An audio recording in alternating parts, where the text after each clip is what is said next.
আসসালামু আলাইকুম রহমতুল্লাহ। আজকে 10ই মে, সৌদি সময় প্রায় দুপুর 12টা বাজে। জোহরের নামাজ আদায় করার জন্য যাচ্ছি কাবা শরীফে।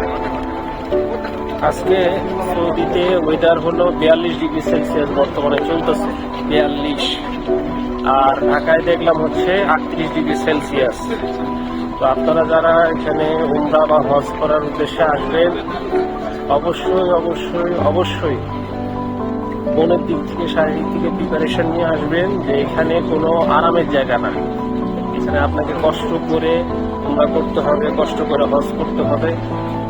হজটা হচ্ছে আত্মশুদ্ধির বিষয়। এখানে কিন্তু প্রচুর পরিশ্রম আছে। তো এখানে প্রচন্ড গরম সহ্য করতে হবে। যাই হোক, আলহামদুলিল্লাহ, আল্লাহ সবাইকে সুস্থ দান করুক, আল্লাহ সবাইকে সুস্থভাবে রাখুক, এটাই কামনা করি।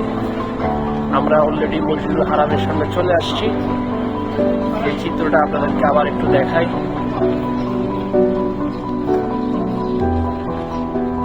এই সাইডটা, আমার হাতের বামের যে সাইডটা দেখতেছেন, এটা হচ্ছে নতুন এক্সপেনশন সৌদি সরকার করেছে। এটা 67 নাম্বার গেট।